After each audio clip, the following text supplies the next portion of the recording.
Glistens Culinary Delights. If you're just joining us for the first time, I like to make recipes based on things that I've made in the past, things that are my favorite, and things that remind me of my childhood. And today we have an awesome recipe that's from my childhood that we're just going to elevate just a little bit, so stay tuned.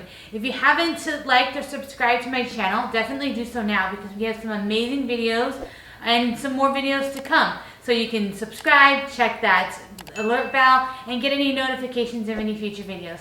Let's get started on today's dish. So as many of you have experienced, growing up, one of our dishes that we made a lot was coming from this lovely box here, Hamburger Helper. Now, if any of you 90s babies out there know that Hamburger Helper was like a staple in your house. My mom was a single mom for a long time before she married my dad, and so she made the easy recipes, this is one of them. Hamburger, those of you who don't know what Hamburger Helper is, it's a super unhealthy dish that comes in this little nifty little box, and it is just basically noodles with ground meat that you just mix up and you cook, and it's pretty quick. Let's see, what is this cooking time on this? This is like 8 minutes for the ground meat, and then another 10 minutes for the noodles and everything. So like a dinner under 20 minutes, and it was like something super cheap.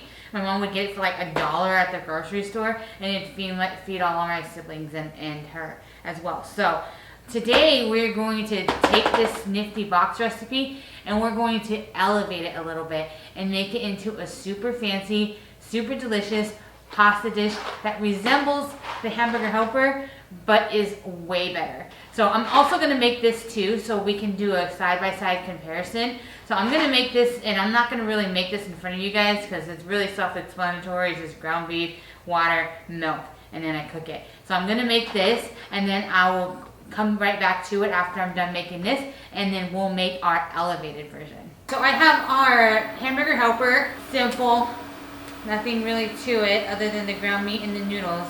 Usually on the side we'd make like a salad or something like that. But this next dish I'm going to do to teach you how to elevate this is going to have all the veggies, all the protein, everything that you're going to need, and it's going to be a real balanced meal. So let's get started on our elevated version of our Hamburger Helper. Alright, so here I've got my pan, and I've just got some olive oil in the pan, and I'm just going to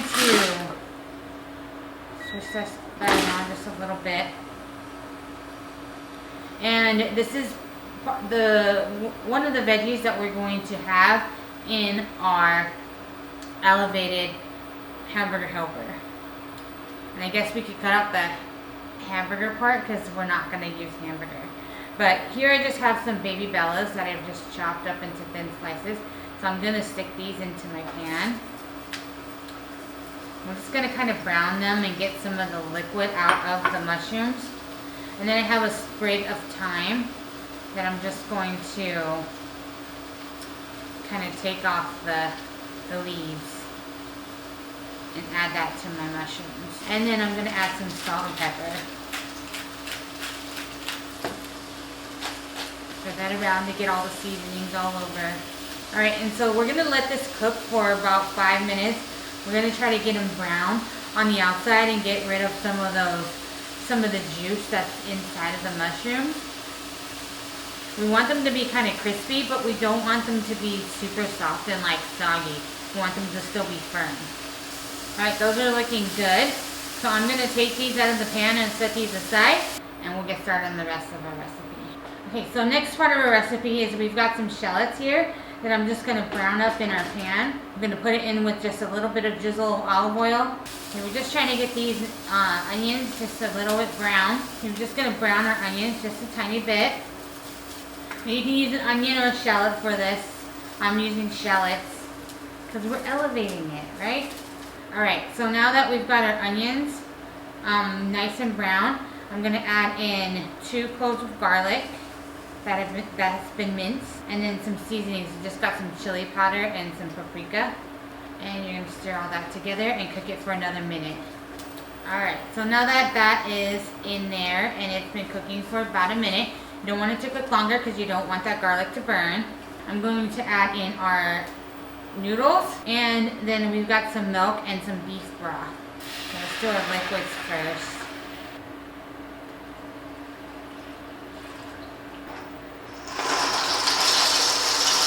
And we're using about a pound of noodles.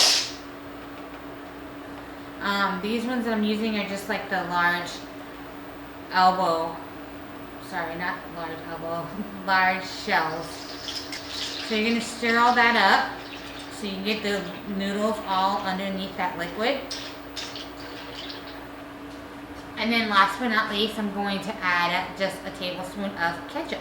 I know that sounds weird, but it's going to be delicious. Now normally with Hamburger Helper, you're going to have your ground meat in this, and if you like Hamburger Helper with the ground meat, then go for it. Do the ground meat at the very beginning. But I'm going to put this on our back burner, and we're going to let this simmer for about 8 minutes until our pasta is al dente. But while that is cooking, I actually have a steak that we're going to cook, that we're going to put on top of our delicious food. So I'm going to put this on the back burner. We're going to bring it back up in a little bit because we're going to put, before all our liquid is gone, we're going to put a little bit of spinach inside of this as well so we get some more veggies. But let's put this on the back burner for now for about 5 minutes. Alright, so while our pan is heating up, you don't want to put your steak in there until it's nice and hot. You're going to want like some smoke to be coming up from the pan. That's how you know it's hot. Now the steak that we're cooking is just a tenderloin steak or a fillet. Also known as a fillet. So this kind of steak is super tender, hence the name tenderloin, and it is so delicious. So it's going to elevate our meal even further with this delicious tender steak. So once your pan is smoking like this one is, I'm going to season up my steak, and you're going to do it liberally. You want to get a good amount of salt and pepper on the outside of those steaks, on both sides. Alright, so once that it's smoking, I'm going to add in some oil, and we're just going to move that oil around just a little bit. And we're going to add in our steaks. I'm just going to add it and push it down just a little bit. Now you're going to cook it about 2.5 minutes per side. Set timer for 2.5 minutes. Alright, so we're about to flip these steaks. You're going to want a few things on the side because once we flip them, we're going to add these items. So we've got some thyme. You can also use rosemary if you've got rosemary, some butter, and garlic cloves. Now recipe for this will be all in the description.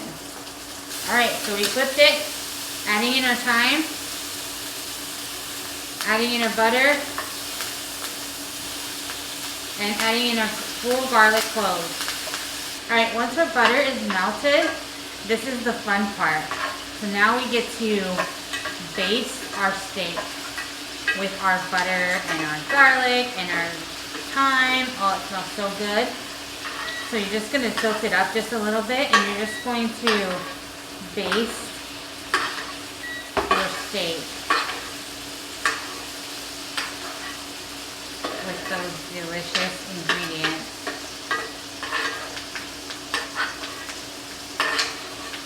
Continue to baste it. You want to keep that delicious butter and sauce on your steak. Time's up.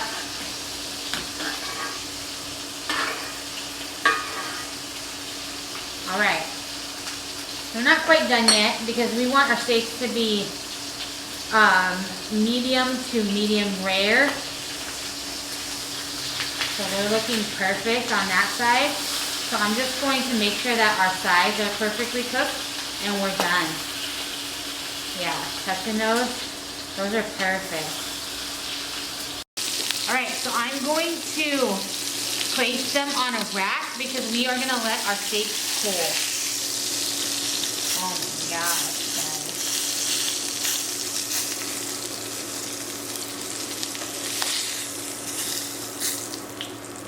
All right, so we're done. Okay, so now that our steaks are cooling, we are gonna bring our pasta back over here because we've got a few things that we're gonna do to it. It's looking pretty good. All right, so our food is almost ready, and so I'm going to add in some spinach to our mixture. So we just want it to get kind of slightly wilted. Put that up. All right, so this is basically done. So we have our last thing that we're going to put in here. Like I said before, make sure you season it liberally with your salt and pepper, and it's to your taste. So if you like a lot of salt, then you can put more or less, whatever. And so this last ingredient that I have, and we're gonna add this in when most of our liquid is gone, is just some white cheddar cheese. So I'm just gonna sprinkle that in. It's gonna make it nice and creamy and cheesy and so good. Okay, just do a little at a time. Stir that in. Yeah, you can already see that cheese incorporating nicely. Oh yeah. Right, add that back. Now you're just gonna stir this until it's all mixed up, and then we're done. All right, so we are done. So I'm going to plate it up. We're gonna get our mushrooms out here. We're gonna cut our steak and stick our steak on top, and it is going to be amazing. All right, so it's time to cut our meat. So I've just got it on this rack, and I'm gonna stick it on our cutting board, and we're just gonna slice it into thin slices and stick it on top of our lovely pasta dish, and it's looking great already. So I'm just gonna slice this one because it looks amazing. Oh yeah, look at that.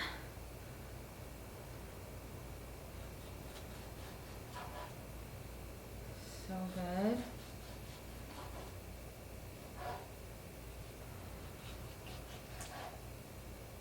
All right, and then one thing you gotta remember when you slice meat like this, you should always just season it with just a little bit of salt, so you get the salt like on the inside of the meat as well. Plate out this delicious steak. So here I've got our lovely, delicious, elevated hamburger helper with our tenderloin steak on top. We've got our mushrooms, we've got our helper part of it, and then we've got our steak with just some parsley on top. And then here is just our generic, regular hamburger helper. Let me tell you, you can tell the difference right away how amazing this one looks compared to how sad this one looks. But we're gonna give it a taste test anyway. I'm gonna try this one first, just because I've had it a billion times from my childhood, so we can compare it to this amazing one right here. Not very good. Not as good as I remember it being. Don't make this. You can totally make this, and it was like just maybe 10 minutes more to make this than it was for this. Now this one's a little more expensive, but I can already tell that this is gonna be amazing. So let's cut into our steak, super tender. I'm gonna try to get steak, the mushrooms, the pasta all together. I don't know if I'm gonna be able to do, but oh yeah, that's so tender. The pasta is so cheesy, and the shells work really well with this because it gets all that like sauce from the cheesiness inside the shell, so you get like a little burst of flavor. Oh, I'm not gonna be able to stop eating this. It's so good. It's my cheat day, okay? So I can do it. All right. So here's the verdict. Disgusting. I don't know how I used to eat that as a kid, and I used to eat that like 3 or 4 times a week. It was kind of ridiculous how much we ate hamburger helper, stroganoff, hamburger helper, like not good at all. This, on the other hand, is so good. It's good for you. I mean, the pasta is not super healthy, but I mean, you can also do some pasta alternatives, like zucchini noodles or something like that, just with the same ingredients that I use, and it is to die for. That steak is super tender. Now, you probably noticed I have this bread here. Now, this is also another part of my childhood. growing up, like the only restaurant that we used to go to was like a hometown buffet or like some sort of buffet place or Sizzler. And Sizzler has this amazing cheese bread that is to die for. And so if you go over to my Instagram or my YouTube, any of my social media platforms, you can see how I made this Sizzler bread, and it is amazing. And I make this often because it is that good. Yeah, so good. So if you're looking to make a delicious meal, you've got the whole package right here with these two things. So head over to my reels, like and subscribe to my channel. Make this dish because it is delicious. And also follow me, because if you're not following me, you're not gonna know when those videos are coming. So thank you all for watching. Join me next time on Glisten's Culinary Delights. Have a great day.